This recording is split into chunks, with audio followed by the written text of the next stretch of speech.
Hi, I'm Emily Thompson from the Bowen Branch Library. Welcome back to our middle grade book club. We are working our way through the Scorpio Races by Steifvater with permission from Scholastic. So thank you very much, Scholastic. They have graciously allowed us to conduct this virtual book club. I hope that you're enjoying the story so far. We are reading chapter 32 through 36 today.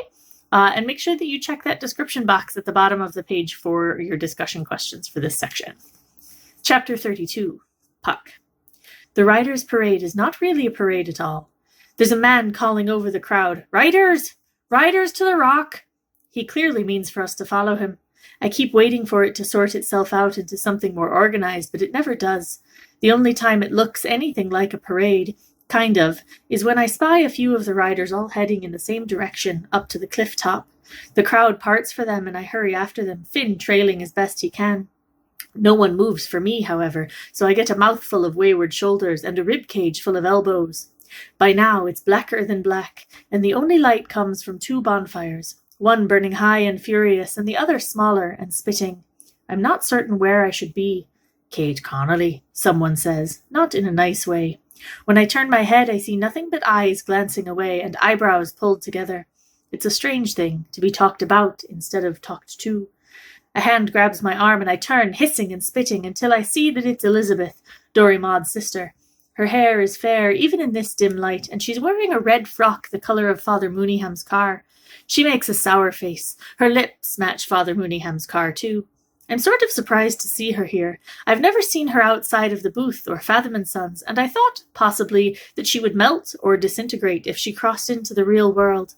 Each of the sisters has her realm.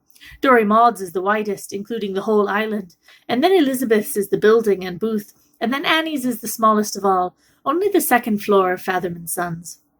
"You are lost, aren't you? Dory Maud said you wouldn't lose your way, but I knew you would."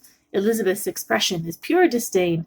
"Lost means I know where I'm going," I snap. "I've never been to the parade before." "Don't bite me," Elizabeth says. "It's this way. Finn, boy, are you catching midges? Close your mouth and come on." Her fingers are claws in my upper arm as she guides me up, up, up to the cliff above the racing beach. Finn trots after us, as twitchy as a puppy.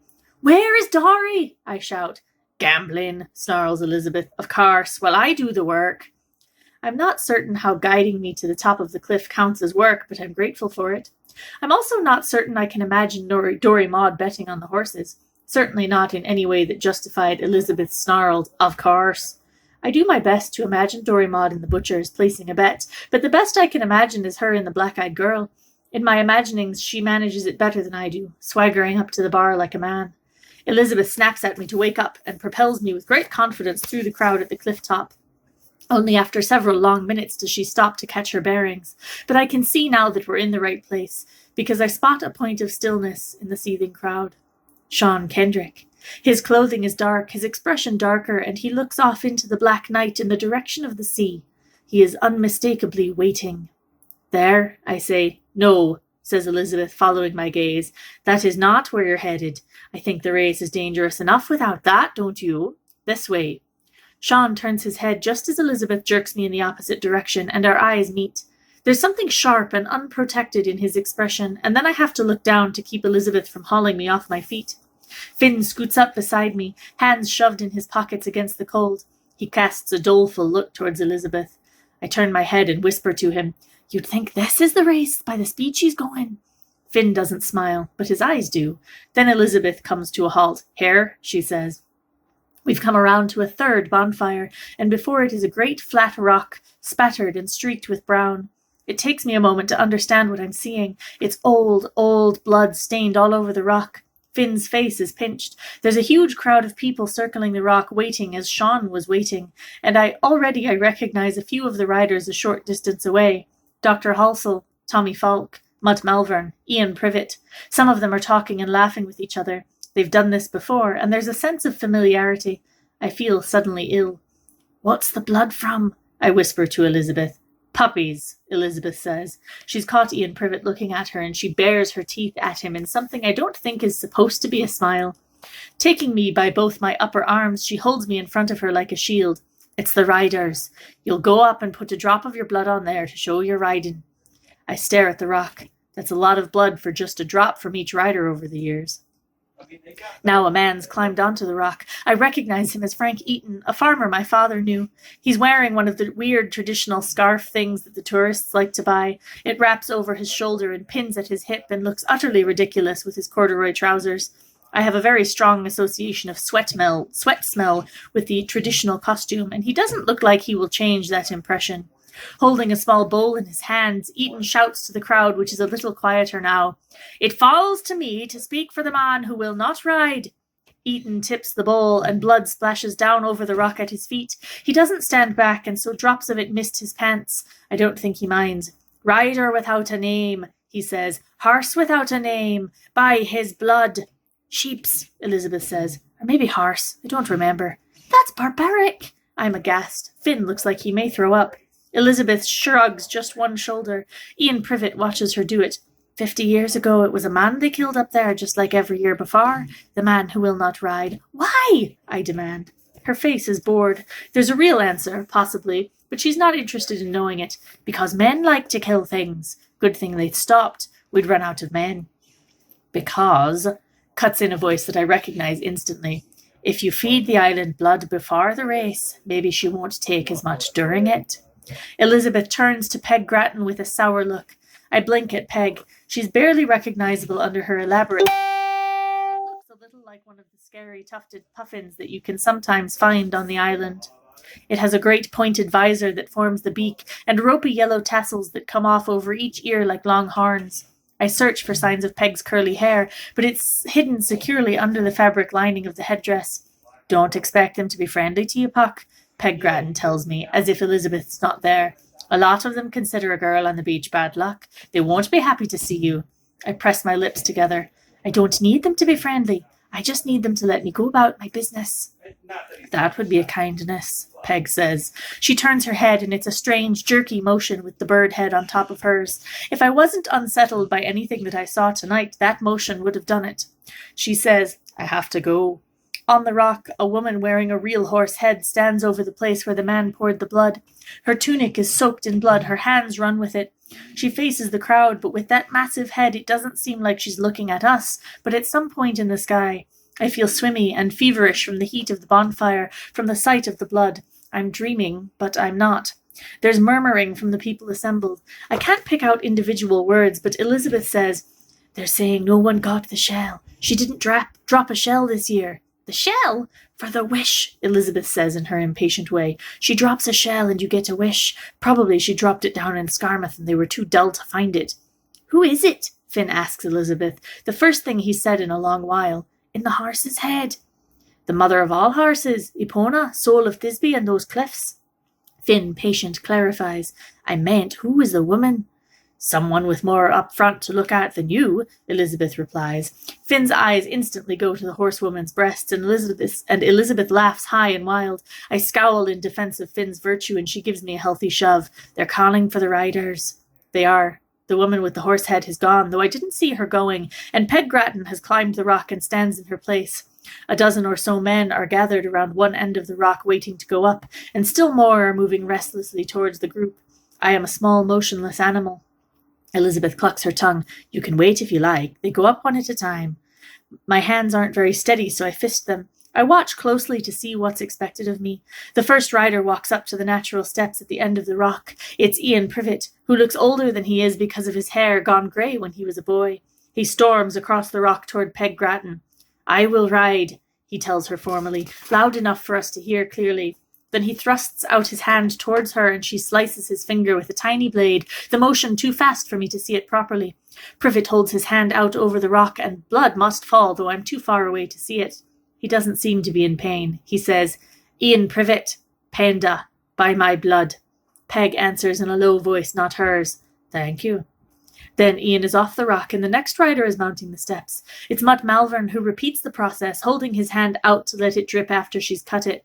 When he says, "Matthew Malvern, Scata, by my blood," he looks out from the rock to find someone in the audience, and his mouth makes a sort of not smile that I'm glad I'm not the recipient of. Again and again, riders step up onto the rock, holding out their hands, giving their names and their horses' names, and again Peg Gratton thanks them before they go. So many of them. There must be 40. I've seen the race reports in the paper before, and there's never been anywhere near 40 in the final race. What happens to all of them? I imagine I can smell the blood on the rock from here. And still the riders come up to the top of the rock to have their fingers sliced and to announce their intention to ride. As it gets closer to when I must go up, I'm shivering and nervous as can be, but I'm also aware that I'm waiting for Sean Kendrick to step onto the rock.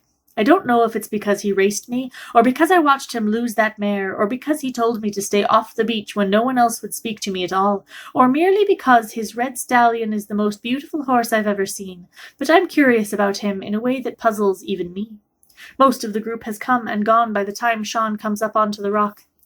I barely recognize him. He has blood smeared across both of his sharp cheekbones, and the way he looks is at once striking and disturbing, harsh and godless, wary and predatory, like someone who had climbed this rock back when it was a real man whose blood they spilled on it, not just a bowl of sheep's blood. I wonder, suddenly, what Father Mooneyham is doing on this night, if he's sequestered in St. Columba's praying that the members of his congregation keep their wits about them until tomorrow, and that they won't forget themselves to pagan mare-goddesses. But I wonder what sort of goddess our island goddess could possibly be anyway, even if she had existed, that she is satisfied by a bowl of animal blood in place of a man. I've seen sheep's blood, and I've seen a dead person, and I know the difference. Sean Kendrick holds out his hand. I will ride, he says, and when he says it I feel heavy, like my feet are being pulled into the rock below me. Peg Gratton slashes his finger. She really doesn't look like Peg Gratton at all, not when she's up there in the light of the bonfire, the shadow of the beak hiding her face. His voice is barely audible. Sean Kendrick. Corr, by my blood. There's a great roar from the crowd, including from Elizabeth, who I thought was too dignified for such things, but Sean doesn't look up or acknowledge their cheers. I think I see his lips move again, but it's such a slight movement I'm not sure. Then he's off the rock. This is you, Elizabeth says. Up with you. Don't forget your name. As cold as I was a moment before, now I'm blazing hot. I throw my chin up and walk around the rock to where I can step up onto it like the others. It seems as wide as the ocean as I walk across it to Peg Gratton. Though the rock must be quite solid, the surface seems to tip and roll as I make my way across it. I can see 3 different colors of blood under my feet. I keep thinking in my head, I will ride, by my blood. I don't want to forget them in my nerves. Now I see Peg Gratton's eyes, bright and piercing beneath the beaked headdress. She looks fierce and powerful. I feel the attention of everybody in Skarmouth, everyone on Thisbe, and all the tourists that the mainland's released. I stand as straight as I can. I will be as fierce as Peg Gratton, even if I don't have her great bird headdress to hide under. I have my name, and that's always been good enough. I stretch out my hand. I wonder how much her little knife will hurt. My voice sounds louder than I expected. I will ride. Peg lifts her blade. I brace myself. No one has flinched, and I refuse to be the first. Wait, says a voice. Not Peg Gratton's.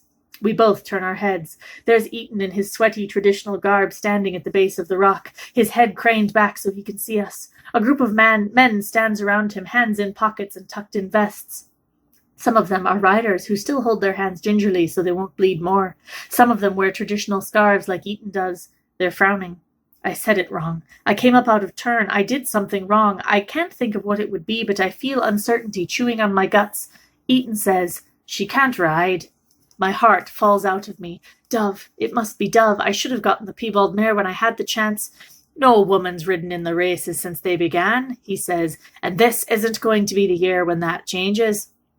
I stare at Eaton and the men around him. Something about the way they stand together is familiar, comradely, like a herd of ponies bunched up against the wind, or sheep staring wildly out at the collie that means to move them. I'm the outsider, the woman. Of all the things that could stand between me and the races, I can't believe this will be it. My face flushes. I'm aware that hundreds of people are watching me stand on this rock, but I find my voice anyway. It didn't say anything about that in the rules. I read them, every single one. Eaton looks to the man next to him, who licks his lips before saying, There are rules on paper and rules too big for paper. It takes me a moment to realize what this means, which is that there really is no rule against it, but they're not going to let me ride anyway. This is like when Gabe and I would play games when we were younger. As soon as I got close to winning, he would change the rules on me. And just like back then, the unfairness of it makes my chest burn. I say, Then why have rules on paper at all? Some things are too obvious to have to write down, says the man next to Eaton, who is wearing a very tidy three-piece suit with a scarf in place of the jacket. I can see the neat triangle of the vest, dark grey against white, more clearly than his face. Come down now, Eaton says. There is a third man at the base of the rock where I just climbed up, and he holds his hand up in my direction, as if I'm going to just take it and go back down. I don't move. It's not obvious to me. Eaton frowns for half a moment, and then he explains slowly, putting the words together as the explanation comes to him. The women are the island, and the island keeps us. That's important. But the men are what drive the island into the seabed and keep it from floating out to sea. You can't have a woman on the beach. It reverses the natural order. So you want to disqualify me because of superstition, I say. You think ships will run aground because I ride in the races? Ah, that's putting too fine a point on it. So it's just me. You think it's wrong to have me in the races? Eaton's face reminds me of Gabe's down at the pub as he looks to the crowd with an incredulous expression, certain they, too, see how difficult I'm being. The longer I look at him, the more I find to dislike. Does his wife not find his larger lower lip horrifying? Can he not part his hair so it doesn't reveal such a lot of scalp? Does he have to work his chin like that between words? He tells me, don't take it personally now. It's not like that. It's personal to me. Now they're annoyed. They thought I would just come down at the first whisper of the word no, and now that I haven't, I'm less of a story for later and more of a fight for now. Eaton says, there are other things you could do in the month of October that will please more people than just you, Kate Connolly. You don't have to ride in the races.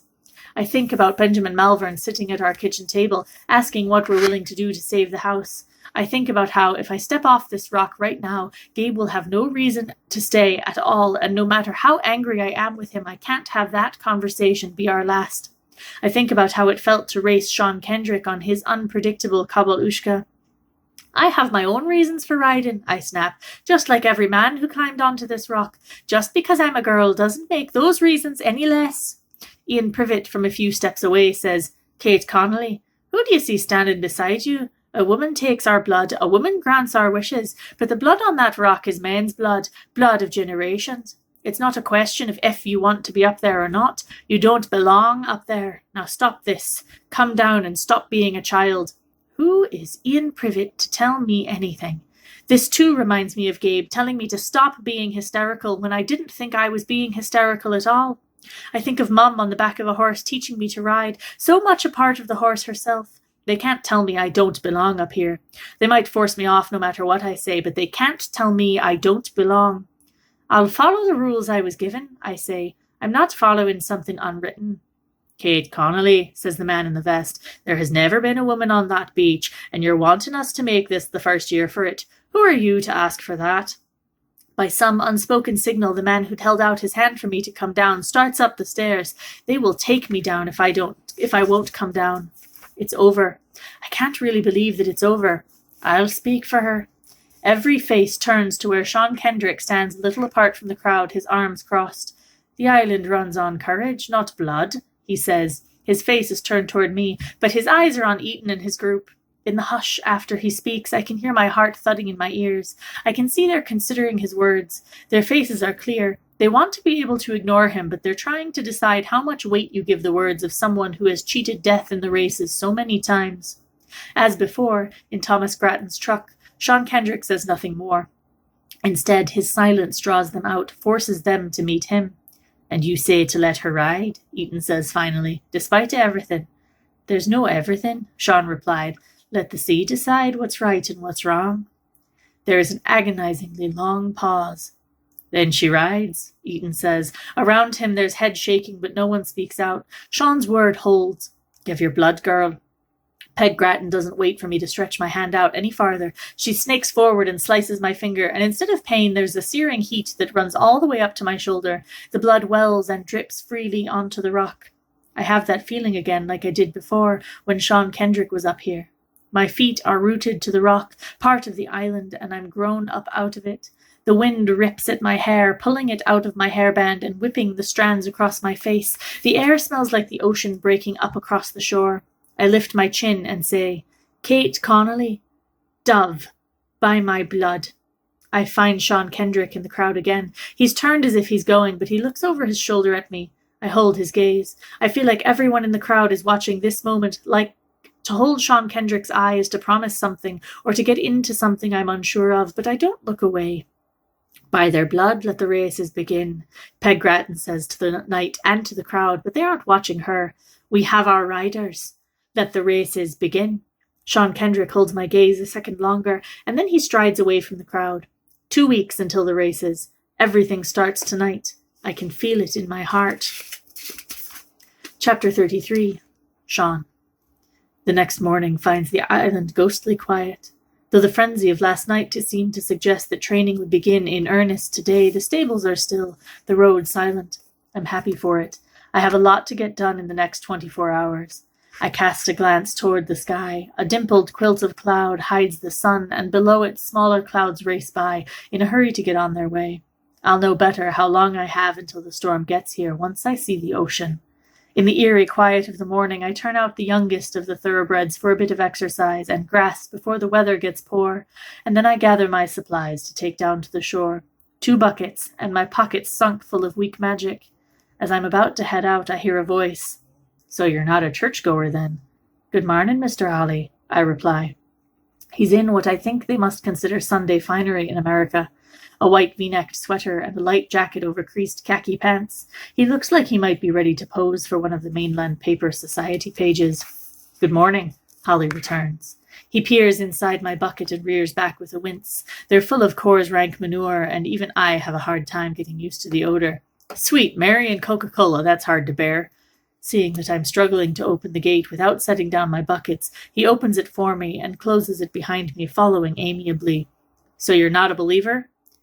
I believe in the same thing they believe in, I say, with a jerk of my chin toward town and St. Columba's. I just don't believe you can find it in a building. The ground is soft and scented lightly with horse manure as I start down the roads toward the shoreline that borders most of Malvern's pastures. It's on the opposite side of the island from the racing beach, and while there are still cliffs, they're lower and more uneven, with uncertain beaches and more places for the ocean and the creatures who live in it to crawl onto shore. Holly trots to catch up with me and slides one of the bucket handles out of my hand and into his.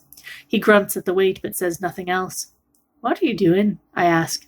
Looking for God, Holly says, matching my stride. If you say he's out here, I'll take a gander. I'm not certain he'll find his sort of God sharing this work with me, but I don't protest. It's a bit of a walk to the cliffs, and having company might not be terrible. As we get farther away from the protection of the stable yard buildings, the wind becomes more insistent, gusting across the fields unchecked. The only signs of civilization are the stone walls that mark Malvern's pastures. They long predate Malvern's herds. This is a Thisbe many have forgotten. Holly, to his credit, walks in silence for several long minutes before he asks, What is it we're doing exactly? Storm's coming, I answer. Already it'll be worse out at sea, and that will drive the horses in. By horses, you mean? He pauses carefully before attempting a pronunciation. The kabalushka. I nod. And drives them in where exactly? Whoa, and hey! This last exclamation is because we've just gotten to a high point where we can see the ocean and the area around us. The land is all perilous low cliffs, cracked and cut deeply into the green. Pasture, and then suddenly empty air, and then pasture again. Below us and beyond us, the sea is white caps and foam and black rocks like teeth. A busy sea. Tomorrow will be hell, I think. I give Holly a long moment to drink in the sight before I answer his question. Drives them inland. If they're in the shallow water around the island, they'd sooner be on land than facing those rocks and current. And Kabalushka newly on land isn't something you'd like to see. Because they're hungry? I tip my bucket to allow a bit of the foul cargo to spill out onto the path, then continue picking my way along. Because they're hungry, yes, but they're also uncertain, and that makes them worse. So you're dumping crap to mark territory. If they come on shore here, I want them to think they'll meet Corr. And not Benjamin Malvern's broodmares, finishes Holly. We work in silence then, marking the places of easy access along the high ground first, and then working our way down. Finally, there's only the rocky beach to attend to. Perhaps you'd like to stay up for this, I suggest. I can't guarantee his safety next to the water. The sea is already tumultuous and dangerous, and there's nothing to say that there won't already be Kabalushka down there. Malvern would be displeased if I lost one of his buyers 2 days after losing a horse the same way. Holly nods as if he understands me, but when I start down the path, he comes with me. This is a small bravery, and I respect him for it. I trade my empty bucket for the one he holds, and he massages his palm where the bucket handle pressed into it. Here at the base of the path, the best of the shoreline is made of rocks the size of my fist, and the rest is boulders and pieces of cliff that fell short of the water. Before me, the ocean stretches longingly toward my feet. It smells like dead things off its sea. If I were trying to catch another horse, I say, this would be a good time to do it. The surf has found its way into a shallow pool by our feet, and Geoge Holly inexplicably dips his fingers into the water. The pool is full of opportunistic anemones that stretch their tentacles out in the surf, and urchins that would cut you if you stood on them, and crabs that are too small to make a good meal. Warmer than I expected, Holly remarks. Why aren't you trying to catch another horse then, since you lost one the other day? The truth is that there's precious little reason to catch another kabelushka now that Malvern has put himself on Skata. There's not much reason to have a Dana either at this point. I don't need another horse. I have Corr. Holly prods one of the urchins with a stone. How do you know there isn't a faster horse than Corr out there, waiting to be caught? I think of the piebald and her tremendous speed. Maybe there is. I don't need to know. I'm not tempted. I say, of course it's not just the winning. I don't know how to explain that I know his heart better than anyone's, and he mine. I don't need another horse.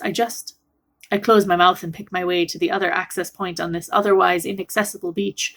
Drawing a handful of salt out of my pocket, I spit on it before throwing it across the mouth of the other path. I tip some of Corr's manure out, then I head back up the path without another word. Holly follows me, and though I don't turn around, I hear his voice clearly. It's just that he's not yours. It's just that he's not yours.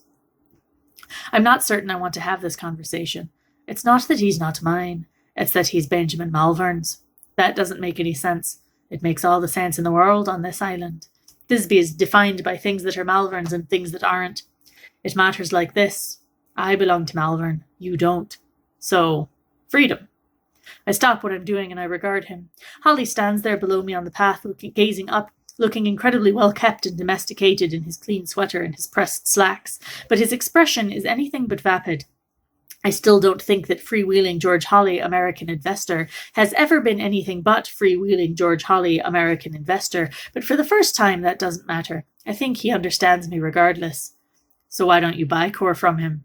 I smile thinly. Holly reads my expression. Is it the money? Ah, he's not willing. Do you have no leverage? Surely he needs more from you than win the races. I'm sorry, I've overstepped. It's not my business. Let's go. Pretend I didn't say anything. But he did say something, and it can't be unsaid. The truth is this. For 11 months of the year, I make myself valuable to Malvern, and then for 1 month I make myself invaluable. Would he be willing to give up that 1 month to keep the other 11? Am I willing to risk it? We stand back on the high ground. Holly is white against the green, and I am black. I knock out the bucket, glad to leave the contents behind, and Holly wordlessly watches me scoop up a handful of clean dirt and whisper to it before scattering it back over the ground again. Magic, Holly says. Is a snaffle bit magic? I ask him. All I know is that when I whisper to dirt, my conversations are less than meaningful. He watches me treat the other 2 paths up from the cliffs. He doesn't ask how I do it, and I don't tell him. And then, after we've started back and the quiet seems long for him, I tell him, You can say what you're thinking. No, I can't, Geoge Holly says, immediately glad to be invited to speak. Because it's more of not my business, and seeing as I've poked a stick in my eye once already, I don't want to do it again. I raise my eyebrow. Holly scuffs off his hands as if he's been handling something dirtier than water from the tide pool. All right, then. So what's going on between you and that girl? Kate Connolly, right? I let out a breath, stack my buckets, and head back down the road toward the yard. Holly says, If you think that by not answering that you'll convince me there's nothing, it won't work. That's not why I'm not answering, I say, as he catches up to me again. I won't say there's nothing. I just don't know what it is. I can see her clearly, standing on the rock beside Peg Gratton, unflinching before Eaton and the rest of the race committee. Can't remember when I've been that brave, and it shames me. The truth is, I feel myself being fascinated and repelled by her. She's both a mirror of myself and a door to part of this island that I'm not. It's like when the mare goddess looked into my eye, I felt that there was a part of myself that I didn't know. I'll tell you what it is in American, Geoge Holly says, but you might not want to hear it. I cast him a withering glance, and he laughs with good humor. This is worth every day away from home, he says. Should I gamble on her, then? You should save your money for hay, I mutter. It'll be a long winter. Not, says Holly, in California. And he laughs, and from the distance of his laugh, I realize he's stopped walking. I turn. I think you're right, Mr. Kendrick, Geoge Holly says, eyes closed. His face is to the wind, leaning forward slightly so that it doesn't tip him. His slacks are no longer pristine. He's tracked bits of mud and manure up the front of them. His ridiculous red hat is blown off behind him, but he doesn't seem to notice. The wind has its fingers in his fair hair, and the ocean sings to him. This island will take you if you let it. I ask, what am I right about? I can feel God out here. I brush my hands off on my pants. Tell me that again. I say, 2 weeks from now when you've seen the dead bodies on the beach. Holly doesn't open his eyes. Let no one say that Sean Kendrick isn't an optimist. After a pause, he adds, I feel you smiling, so don't deny it. He's right, so I don't. You going to try Benjamin Malvern for that horse, or what? He asks. I think of Kate Connolly standing before Eton, her face brave, looking like a sacrifice on that old killing rock. I feel the mare goddess's breath on my face, and it carries the scent of thunder in it. Yes, I say. Chapter 34. Puck. I don't bother tacking Dove on Sunday after church. Everyone and their grandpa will be tacking up their kabelushka after they get out of Mass, and I think it might be a good opportunity to learn something about my competition. I'll bring Dove up to the cliffs this evening, maybe, after she's had the day to eat expensive hay and get used to the idea of being fast. I leave Finn and Gabe back at the house. Gabe came to service with us, though he looked at his watch and left halfway through, which made Father Mooneyham stare first at him and then at us. Father Mooneyham's homilies are not generally painful, but you're meant to suffer through them nonetheless. If your legs fall asleep, you don't move. If the tea you drank before Mass has you dreaming of toilets on the way to Damascus instead of epiphanies, you pinch and burn and bear it. If you are Brian Carroll and you have been night fishing, you tip your head back so that holding your eyes open is not such an impossible task.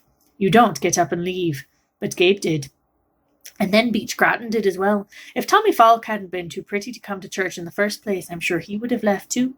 And now I definitely need to go to confession because I've not only thought dark things about my brother, I've thought them while in Mass. It is slightly uncomfortable to know that if I die in the next few hours, I'll go to hell, but I have to get outside before the tide comes in and all the... Anyway, all of that seems far away when I'm out on the cliffs above the racing beach, because though I don't want to ride on the windy cliffs, I don't mind sitting on them.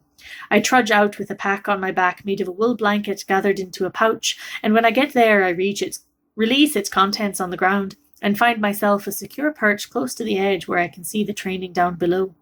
I wrap the blanket around my shoulders, take a sip of tea from my thermos, and start on one of the November cakes. I heated 3 of them in the oven this morning along with some stones, and now the stones have kept them nice and hot.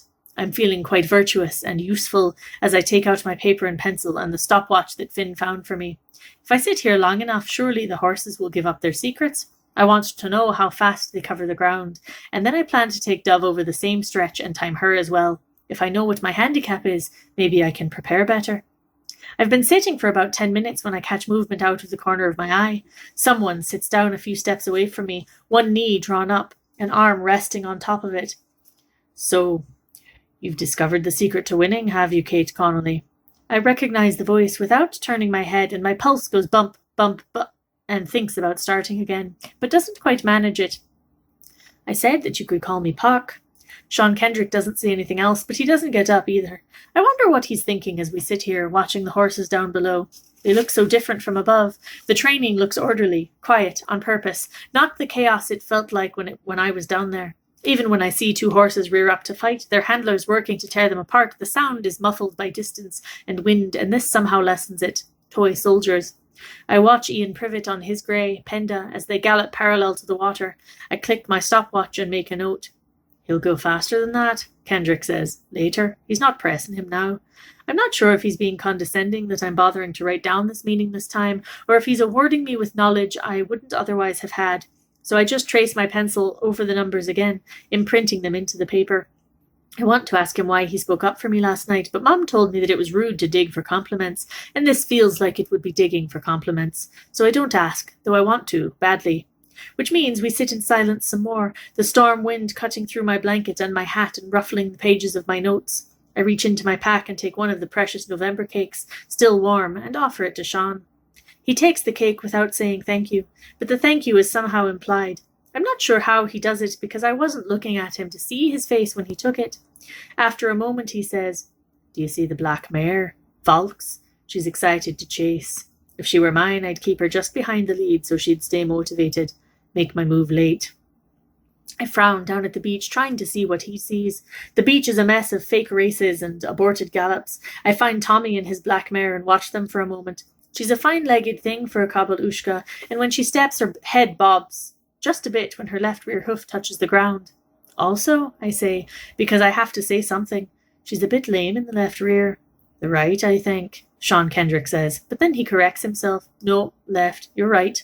And I feel pleased, although he's only agreeing with what I already knew. Now I feel brave enough to ask him, why aren't you riding? I look at him too when I ask, studying his sharp profile. His eyes jerk back and forth, following the movements down below, though the rest of him stays motionless.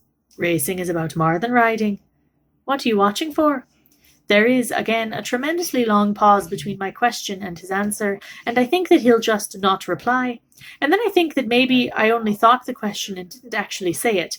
And then I consider that it had been somehow insulting, though by now I can't remember exactly what it was that I said to double-check my words to be sure. And that's when Sean says, I want to know who's afraid of the water. I want to know who can track straight. I want to know who will tear Corr apart as soon as I overtake him. I want to know who can't hold their horses. I want to know how they like to run. I want to know who's lame in the left rear. I want to know how the beach is worn this year. I want to know what the race will look like before it's run. Down below, the piebald mare screams, loud enough that we both hear it, even up here on the cliff. I can't believe that last night I was regretting not taking her on when I had the chance. I follow Sean's gaze. And, I say, you think the piebald mare is something to be watched out for? By you and me both. Just then the piebald mare surges forward, exploding along the line of the aggressive surf. She angles sharply toward the sea and jerks back toward the cliff again as quickly. She's so fast that she's gotten to the end of usable beach before I've thought to look at my stopwatch. Your brother is going to the mainland, Sean says. I hold my breath in my mouth for a long moment and finally say, right after the races? There's no point in treating it like a secret. Everyone knows. He already heard me talking about it with Gratton in the truck. And you're not going with him?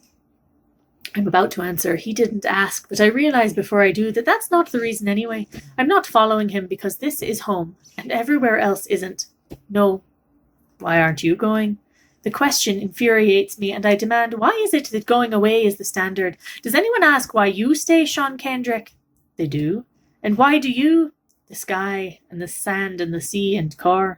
It's a lovely answer, and takes me entirely by surprise. I hadn't realized we were having a serious conversation, or I think I would have given a better reply when he asked me.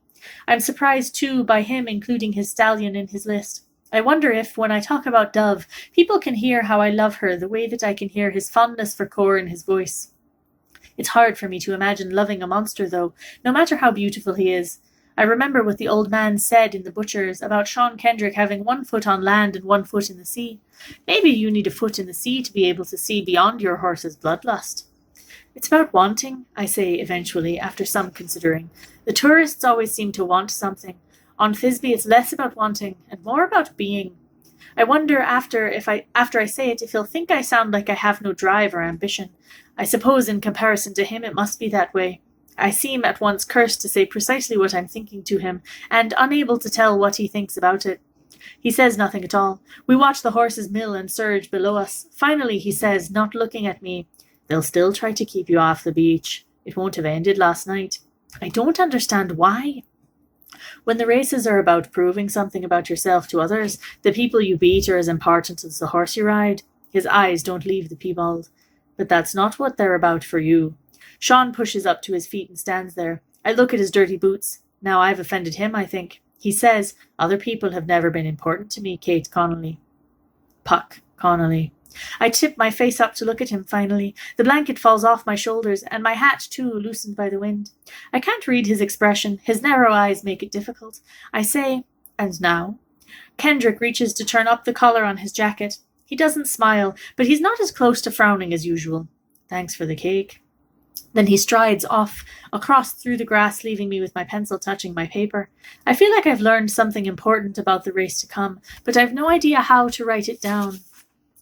Chapter 35. Sean. The first thing I do when I get back to the yard is search for Benjamin Malvern. I feel the same slanting, groundless sensation that I felt while training fundamental, after encountering Puck for the first time. that I felt after the mare goddess told me to make another wish. I'd never realized how changeless this changeable island was until it turned into something different than I'd ever known. I find Malvern at the gallop with 2 men at his elbows. He's got his head jutted forward like he does when he's with buyers, as if he can bully them into buying. The other 2 men are standing huddled. They look cold and damp, cats left out in the wet. The first thing I notice when I draw closer is the filly they're looking at, Malvern Metal, a filly with promising speed and heart. She's generally willing to do more than she's able, which is always better than the opposite. The next thing I notice is that one of the buyers is Geoge Holly. When he sees me, realization dawns on his expression. He says something to the other buyer, and then to Malvern. Malvern nods his head, smiling, but looking like he's unhappy about it.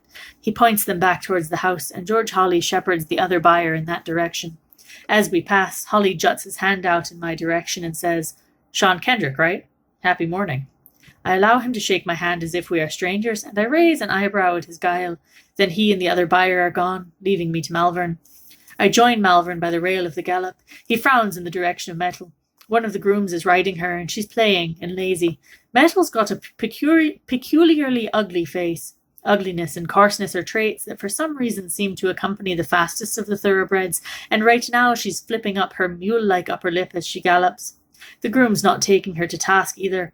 I'm not sure if he just doesn't know what she's normally capable of doing, or if he's disinterested. But either way, Metal is taking him for a walk in the park. Malvern speaks finally. "Mr. Kendrick, is this filly always like this?" I consider how to answer. "She's out of Malvern Penny and Pound and by Rostraver. Penny and Pound is one of Malvern's favourite broodmare, and the rumour is that Rostraver's won so much over hurdles on the mainland that no one will race against him." "The blood doesn't always come through," Malvern says. He spits and looks back to her. "It came through, and she's out for a lark in front of the buyers, is it?" All I can think about is what I'm about to ask him, but it's not the right moment. Instead of answering, I grip the rail and slide beneath it, walking across the track to where the groom, another one of Malvern's new ones, no one tolerates the groom's quarters and pay for long, walks Metal around in a circle, cooling her down. I walk up to Metal and take hold of her bridle. "Oh," the groom says to me, surprised. He's young as I am. I think his name is Barnes, but I can't be sure. Maybe Barnes was the last one. "Sean Kendrick." With my free hand, I reach up and snatch the crop out of his hands. I haven't even touched Metal with it, and she dances in a circle, pivoting around where I hold her. "Malvern is watching you. You're going to take her out again, and you're going to make her work. She's having you on." "I was pressing her," Barnes insists. I lightly touch the cropped Metal's hamstrings, and she crow hops forward as if I've slapped her. She knows my voice, and she feels my certainty where I hold her bridle. "Maybe you were, but she didn't believe you, and neither did I. Take this back." Barnes takes the crop and gathers the reins back up again. Metal is trembling and eager now, held only by my touch on her bridle. Barnes looks at me, and I can see that he's scared of the potential, scared of speed. I think he'd better learn to love it soon. I release her bridle and lift my other hand as if I've still got the crop in it, and Metal explodes off down the mark, down the gallop. I watch her for a moment to see how Barnes handles himself. He's not half bad, despite his terror, and to see if Metal stays on it. I could have done better, but still, at least she's working now. I walk back to the rail and duck under. Malvern's eyes follow Metal as he scratches his chin. I can hear his fingernails on his skin. I put my hands in my pocket. I don't need a stopwatch to know that Metal has bettered her time. For a moment I'm silent, reaching for something that will give some weight to what I'm about to say, but there's nothing for it but to just say it. "I would buy Corr from you." Benjamin Malvern casts me a look that is cross, if it is anything, and looks back to the gallop. He produces a stopwatch, which I see now he's had nestled in his hand all this time, and clicks it as Metal reaches the end of the gallop. "Mr. Malvern," I say, "I don't like having the same conversation twice. I told you years ago, and I can hear that I'm repeating myself. He's not for sale to anyone. Don't take it personally." I know, of course, his reason for not selling Corr. To sell him is to lose a strong contender for the Scorpio Races. To sell him is to lose one of the biggest pieces of advertising he has. "I understand you don't want to sell him," I say, "but maybe you've forgotten what it was to ride for someone else and not have a horse to call your own." Malvern frowns at his stopwatch, not because Metal was slow, but because she was the opposite. "As I told you before, I'll sell you any of the thoroughbreds." "I didn't make any of those thoroughbreds. I didn't make them what they are." Malvern says, "You made all of them what they are." I don't look at him. None of them made me who I am. It feels like an incredible confession. I've turned my heart out for Malvern to examine the contents. I've grown up alongside Corr. My father rode him, and my father lost him, and then I found him again. He's the only family I have. Benjamin Malvern rubs his great coarse thumb over his chin, and for a moment I think that he's actually considering it. But then he says, "Choose another horse." "I'll train the others. That's the only thing that will change." "Choose another horse, Mr. Kendrick." "I don't want another horse," I say. "I want Corr." He still doesn't look at me. If he looks at me, I think I have him. My blood sings in my ears. Malvern says, "I'm not having this conversation again. He's not for sale."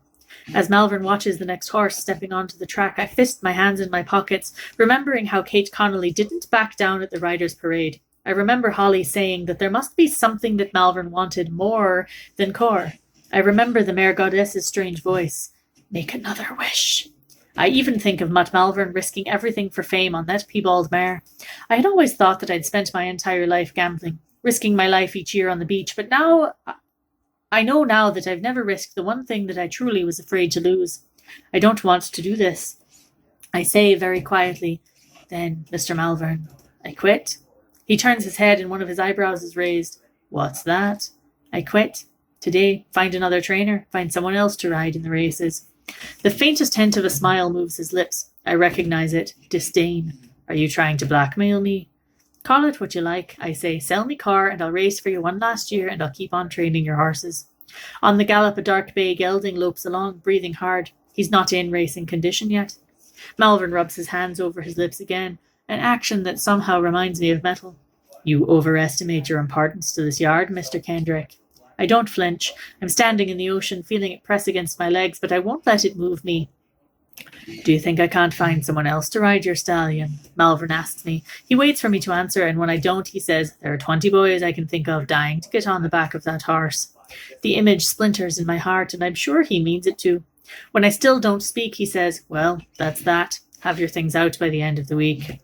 I've never had to be this steady, never had to make myself so still and fearless. I can't breathe, but I make myself hold out my hand. "Don't play that game," Malvern says without looking at me. "I invented it." The meeting's over. I might never ride Corr again. I don't know who I am without him. Chapter 36. Puck. Most of the time I trust Dove more than just about anybody, but she does have her moments. She doesn't like to be in the water above the knee, which on Thisbe is probably wisdom instead of cowardice. As a filly, she had an altercation with a sheep truck, and she has yet to make her peace with them. And she's generally daunted by anything that could be described as weather. I can forgive her these, though, because it's not often I need to plough through a river or race a sheep truck or trot to Scarmouth in a gale. But by the time I return to the cliff tops that afternoon, there is definitely weather. The wind cuts straight and low across turf made deep dark green by the clouds pressing overhead. When the gusts blast across Dove's face, strong enough to check her speed, she spooks and shivers. The air stinks of the kabalushka. Neither of us wants to be here in this night dark afternoon, but I know we ought to stay. If there is wind or rain on the day of the race, I need Dove to be solid, not the slippery, jerky animal that she is right now. "Easy," I tell her, but her ears are swivelling to catch everything but my voice. A howl of wind sends her skittering dangerously close to the cliff edge. For a moment I see the hump of the cliff grass where it falls over the edge of the rock, toward the froth of the surging ocean far below. I feel the timeless swimming sensation of possibility. Then I jerk one of the reins and kick her forward. Dove shoots inland, still out of control, twisting and impossible to sit on. I use everything my mother ever told me about riding. I imagine a string attached to my head, pulling down through my spine, tying me to the saddle. I imagine I'm made of sand. I imagine my feet are stones hanging on either side of Dove's belly, too weighty to be shifted. I keep my balance and slow her down, but my heart's hammering. I don't like being afraid of her. This is when Ian Privet arrives. Under this iron sky, he looks dark as a funeral goer. He rides up on his sleek grey Penda, who's not so much dappled as streaked with white like the storm-crazed ocean down below. A few lengths away from him is Ake Palson, the baker's son, on a chestnut Ushka mare, and with him is a bay cobble Ushka written by Gerald Finney, who's a second cousin or something of Ian Privet's. There's an attending group of men on foot, noisy and wind-tossed. I can't imagine why they'd be coming up here, full of purpose, until Tommy Falk trots up behind them on his black mare. When his gaze finds me, there's a warning in it. Ake Paulson leads the way towards me. He looks like his father, the baker, which should be bad, since giant Nils Paulson has wild tufts of white hair, deep crevices for eyes, and a paunch that looks as if he's smuggling a bag of flour under his shirt. But Ake's squinted eyes only make the shock of his blue eyes more impressive, and his white blonde hair is carefree instead of startling. He's intimidatingly tall, and there are sacks of flour in his future. His hard frame has no hint of it now. My father always liked Ake. He said Ake gets things done, which is a compliment because on this island so many people don't.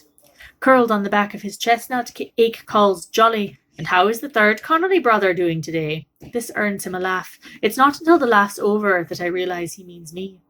Finny's bay snaps at Ake as they trot closer. Just a squabble, but the sound of those teeth snapping makes Dove flinch.